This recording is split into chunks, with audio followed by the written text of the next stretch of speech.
Assalamualaikum and good day everyone. My name is Nisa Nadhirah and I'm currently doing my foundations in Science and Agriculture at University Putra, Malaysia.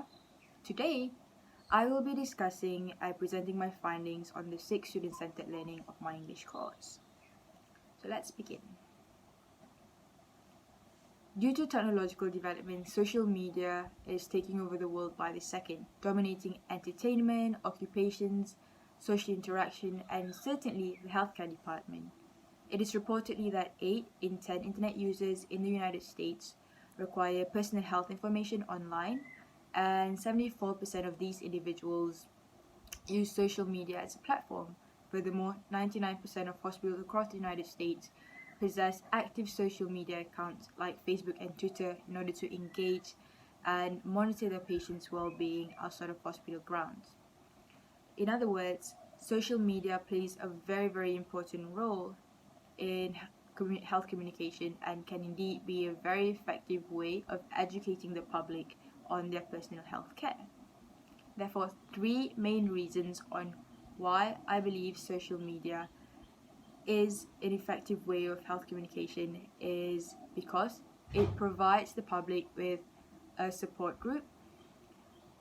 It maintains the privacy and anonymity of an individual, and it gives efficient access to information. Okay, let's look at the first reason. Social media is a very effective way of health communication because it provides a support group for the public.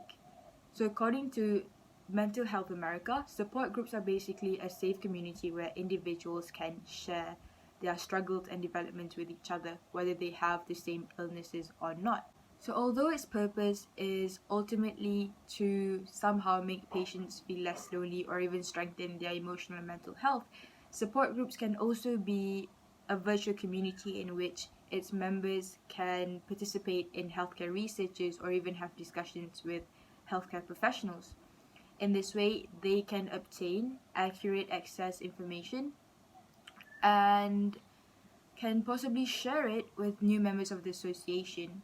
Other than that, they can also form a virtual web page where the public can view their development or even the information they've obtained. So therefore, social media can be very effective in educating the public in healthcare due to the help of support group establishments. So apart from support groups, the social media can be an effective way of health communication because it basically maintains the anonymity and privacy of an individual. So in 1996, the Healthcare Insurance Portability and Accountability Act was established by the Congress with the purpose of giving patients more control over their healthcare records.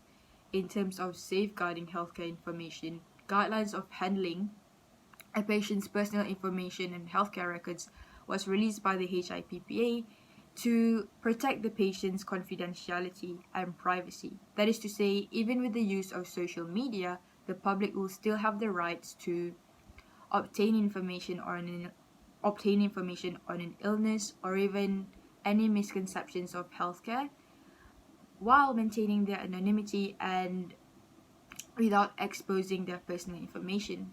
Not to mention, if they were to consult a healthcare professional and was asked to state any kind of personal information, the information is still strictly controlled by the guidelines and must be obeyed by the healthcare professionals. Hence, the public will not have a problem with any sort of criticism online in obtaining consultation or knowledge on their own healthcare, especially when it comes to stigmatized problems in terms of sexual, mental, or emotional illnesses. Lastly, educating the public on their healthcare via social media is very effective because it basically provides efficient access to information.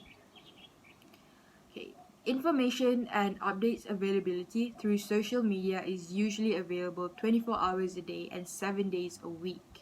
Hence, it is merely impossible for the public to not come across any healthcare updates within a short span of time, especially when 45% of the world population are active social media users. For instance, this aspect is very beneficial to organizations like the Red Cross in order to track locations and populations that are in desperate need of healthcare. Other than that, social media is also a convenient platform to warn and inform the public of virus outbreaks or random viral diseases so that they can prepare or for primary protection. For instance, in recent cases, the COVID-19, we are able to obtain information from the government through social media, and these information are very helpful because it provides ways on how we can maintain hygiene in order to prevent ourselves from getting infected by the virus. To sum up, with the right utilization of social media, the public can definitely be educated on their healthcare due to the three reasons I have stated, which are support group, establishments, maintaining of anonymity and privacy of an individual, as well as efficient information access. So that is all from me. Thank you so much and have a nice day.